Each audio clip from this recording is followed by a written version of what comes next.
الحمد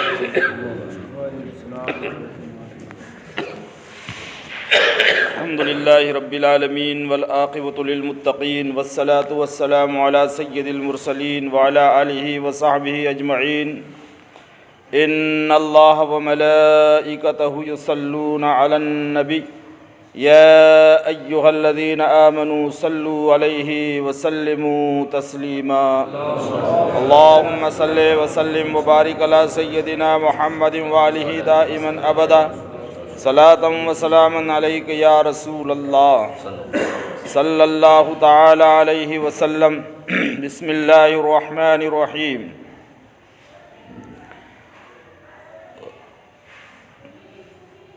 ربنا وجعلنا مسلمین لک ومن ذریتنا امة مسلمة لک وارنا مناسکنا وتب علینا انک انت التواب الرحیم۔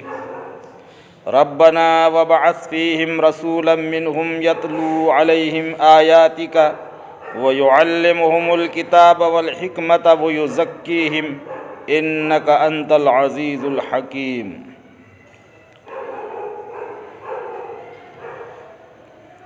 الحمدللہ، اللہ کی توفیق اور اس کی مدد کے تحت سورۃ البقرہ شریف کی 129ویں آیت مبارکہ پڑھنے اور سننے کا شرف حاصل ہوا۔ اللہ تبارک و تعالی پڑھنے اور سننے کے برکات سے ہم سب کو مستفیض فرمائے۔ سیدنا ابراہیم علیہ السلام کی دعا کا سلسلہ اللہ رب العزت بیان فرما رہا ہے۔ ہر دعا جو حضرت ابراہیم علیہ السلام کی یہاں بیان ہوئی، اس کو حضرت ابراہیم نے لفظ ربنا سے شروع کیا ہے۔ ہمیں بھی حکم ہے کہ جب ہم دعا کریں تو دعا سے پہلے اللہم ربنا ضرور بول لیا کریں۔ اس لیے ہم بھی جب دعا کرتے ہیں تو ہر دعا کے آگے ہمارے اللہم ربنا ہوتا ہی ہے، یا کم سے کم ربنا ہوتا ہے، یا کم سے کم اللہم ہوتا ہے۔ دونوں بھی اگر بول لیں تو بہت اچھی بات ہے کہ یہ سیدنا ابراہیم علیہ السلام کا طریقہ دعا ہے۔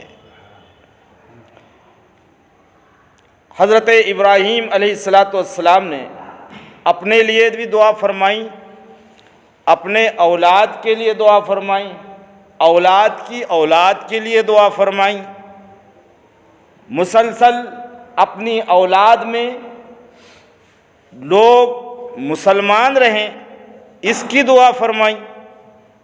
یہاں سے معلوم ہوا کہ ہمیں بھی اپنے لیے بھی دعا کرنا چاہیے، اولاد کے لیے بھی دعا کرنا چاہیے، ان کی آنے والی اولاد اور نسلوں کے لیے بھی دعا کرنا چاہیے کہ یہ سنت ابراہیمی ہے۔ اور یہ دعا خاص کرنا چاہیے کہ مالک و مولا، اپنے توفیق اور اپنے کرم سے تو نے ہمیں مسلمان بنایا ہے، ہمارے بچوں کو بھی مسلمان بنائے رکھ اور آنے والی نسلوں کو بھی میرے مسلمان بنائے رکھ، اور ہر طریقے کی بد مذہبی سے انہیں محفوظ فرما، اور بد مذہبی سے ان کو دور کر اور بد مذہبی کو ان سے دور فرما دے، تاکہ وہ ہر گھڑی، ہر آن، ہر لمحہ، ہر زمانے میں تیرے مخلص بندے بنے رہے۔ حضرت ابراہیم علیہ السلام، اب یہ ایک طریقہ پیغمبر ہے۔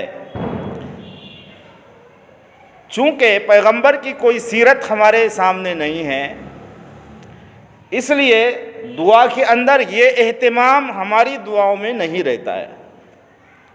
ہماری دعاؤں میں کیا رہتا ہے؟ ہمارا جو مطمع نظر ہے، جو ہدف ہے، جو گول ہے، جو مقصد ہے، مالک کاروبار بڑا کر دے، پیسے دے دے، بلڈنگ بنا دے، اور بڑھائے تو اور کر دے۔ بات یہ ہے کہ ہماری نظر ایسا کیوں ہوتا ہے؟ وہ آخرت کی طلب اور ایمان کی طلب کرتے تھے، ہم دنیا کی طلب کرتے ہیں۔ وجہ یہ آدمی کو یہ طلب کیوں سوچتی ہے، اس کے دل میں پیدا ہوتی ہے؟ اس کے دل میں، جس کے بھی دل میں جس چیز کی زیادہ بڑائی ہو اور عظمت ہو، وہ اس کی طلب کرے گا۔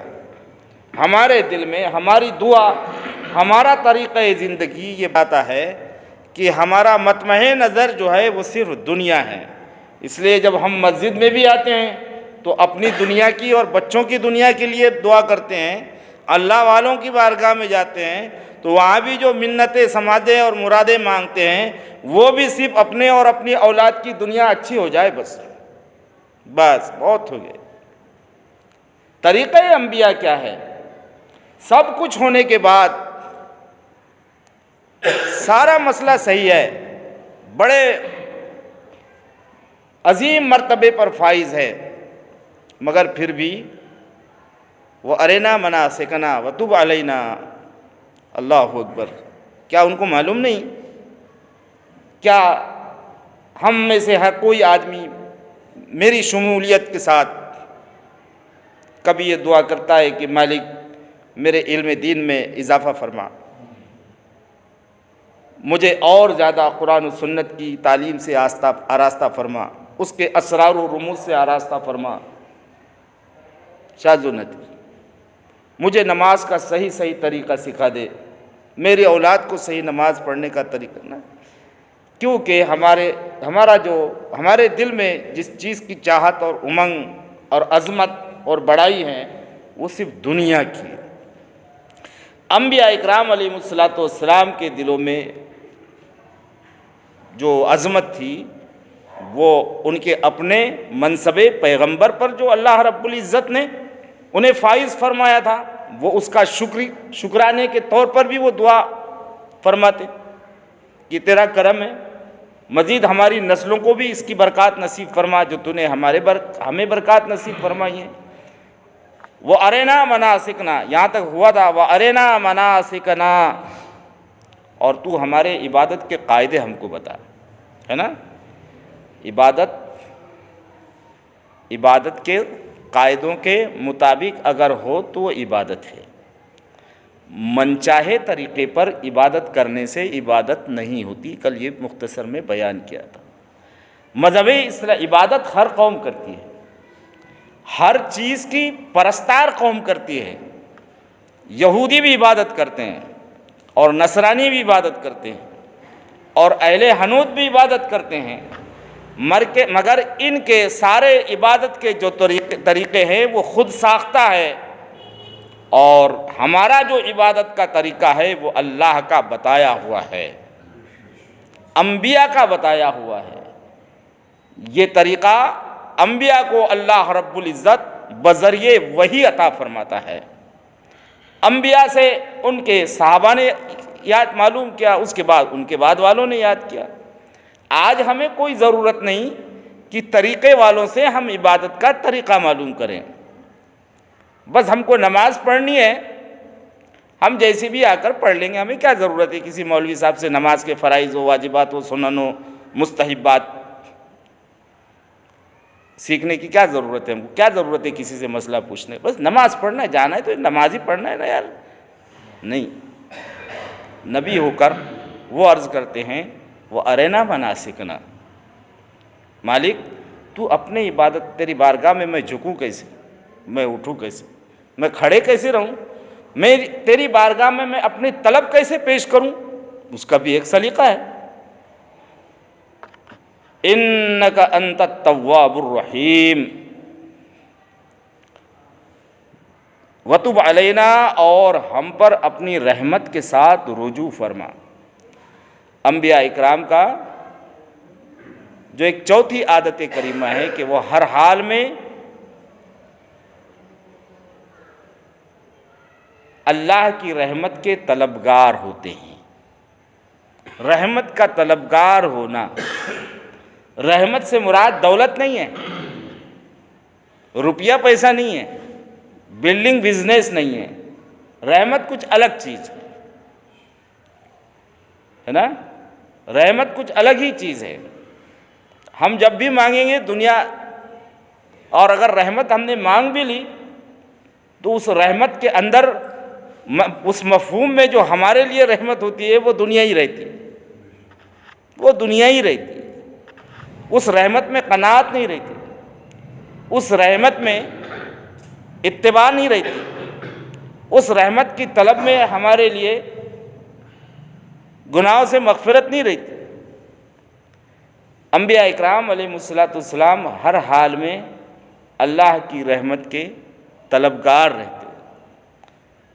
انک انت التواب الرحیم. بھائی لوگوں نے یہاں سے مفہوم نکلا. دیکھو انبیاء بھی توبہ کرتے تھے. تو توبہ کیوں کرتا ہے آدمی؟ گناہ کرتا ہے تبھی نا. اس کا مطلب یہ ہے کہ انبیاء بھی گناہ کرتے تھے تبھی تو توبہ کرتے تھے. ہاں، قرآن کے مفہوم نکالنے والے بہت ہے، بہت ہے.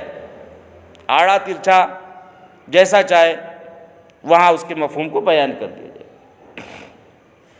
دیوبندیوں سے ہم چڑھتے کیوں ہیں؟ پوری اہل سنت ان پر لعنت ملامت کیوں کرتی ہے؟ کیونکہ قرآن عظیم کے مفہوم کو انہوں نے ایسے توڑ مروڑ کر پیش کیا ہے. یہ ہمارا الزام نہیں ہے، کتابیں بھری پڑی ہے، اور کتابیں ہم نے نہیں لکھی اور ہم نے نہیں چھاپی. لکھا بھی انہوں نے اور چھاپا بھی انہوں نے. ہم تو بتا رہے ہیں. ہمارا جرم یہ ہے کہ ہم آئینہ دکھاتے ہیں، اور آئینے کا جرم یہ ہے کہ آئینہ کبھی جھوٹ نہیں بولتا. جی بھائی لوگوں نے اس سے مفہوم یہ نکالا کہ انبیاء بھی گناہ کرتے ہیں تبھی تو توبہ کرتے ہیں. توبہ صرف گناہوں کے مغفرت کے لیے نہیں رہتی بھائی، توبہ درجات کی بلندی کے لیے بھی رہتی ہے. انبیاء، صلحاء، صدیقین، شہداء، اولیاء جب توبہ کرتے ہیں تو مطلب صرف یہ نہیں کہ انہوں نے بہت گناہ کر لیے ہیں تو توبہ کر رہے ہیں. یہ ہے کہ وہ اللہ کی بارگاہ میں اپنے درجات کی بلندی کی طلب رکھتے ہیں. توبہ سے صرف گناہ ہی معاف نہیں ہوتے ہیں، توبہ سے درجات کی بلندی بھی ہوتی ہے. جب توبہ کی نسبت جب ہم یہ دیکھتے ہیں کہ اللہ والے بہت توبہ کرتے ہیں تو مطلب یہ نہیں ہے کہ اپنے گناہوں کو بخشواتے رہتے ہیں. باوجود بخش دیے جانے کے وہ اللہ کی بارگاہ میں اپنے مراتب کی بلندی بھی چاہتے ہیں. ہماری توبہ الگ ہے، صلحاء کی توبہ الگ ہے، انبیاء کی توبہ الگ ہے نا. تو انبیاء اکرام علیہ السلام کے زندگی کا ایک اور طریقہ اور سلیقہ ہمیں معلوم ہوا کہ انبیاء ہر بات میں، ہر کام میں اللہ کی بارگاہ میں رجوع اور توبہ اور استغفار کا بہت اہتمام فرماتے. ہم تو کبھی دین کے کام میں بھی توبہ و استغفار نصیب نہیں ہوتی. وہ دنیا کا بھی اگر کوئی کام کرتے تو اس میں بھی بڑی توبہ اور استغفار کا اہتمام کرتے. وَتُبْ عَلَيْنَا، اور ہم پر اپنی رحمت کے ساتھ رجوع فرما. کیوں؟ اِنَّكَ أَنْتَ التَّوَّابُ الرَّحِيمُ، بے شک تو ہی بہت توبہ قبول کرنے والا ہے، توبہ قبول کرنے والا ہے. یہاں سے یہ اس میں ایک توبہ قبول کرنے والا ہے، اللہ کی بارگاہ میں رجوع اور اللہ سے امید. توحید کا انسانی زندگی پر جو ایک اثر ہوتا ہے وہ یہ ہے کہ خدا کی توحید کے اقرار اور اس کی تصدیق کے بعد انسان کے اندر یہ عنصر پیدا ہوتا ہے کہ وہ اپنے اللہ سے پر امید ہو جاتا ہے کہ اگر کچھ غلطیاں ہو ہی جائے تو چونکہ میرا پروردگار غفور بھی ہے اور رحیم بھی، اس لیے میری چھوٹی موٹی خطاؤں کو، بڑی خطاؤں کو بھی معاف فرما دیتا ہے. توحید کا ایک لازمی نتیجہ یہ ہوتا ہے انسان کے اوپر مرتب کہ موحد بندہ مومن اپنے گناہوں کے باوجود اپنے مغفرت کے تعلق سے اللہ سے پر امید رہتا ہے. یہ خدا کی توحید کو ماننے کا ایک بڑا فائدہ ہے. اللہ رب العزت ہمارے بھی گناہوں کو معاف فرمائے، ہمارے سیئات کو درگزر فرمائے، اور ہمارے زندگی میں طریقۂ انبیاء اللہ رب العزت اس کو رائج فرما دے۔ اللہم ربنا تقبل منا انک انت السمیع العلیم، ربنا وتب علینا انک انت التواب الرحیم، اللہم انا نسألک العفو والعافیہ والمعافات فی الدین والدنیا والآخرہ، اللہم انک عفو تحب العفو فاعف عنا یا رب العالمین، ان اللہ وملائکتہ یصلون علی النبی یا ایہا الذین آمنوا صلوا علیہ وسلموا تسلیما، اللہم صلی وسلم وبارک علی سیدنا محمد وآلہ دائما ابدا، سبحان ربک رب العزت عما یصفون وسلام علی المرسلین والحمد للہ رب العالمین بحق لا الہ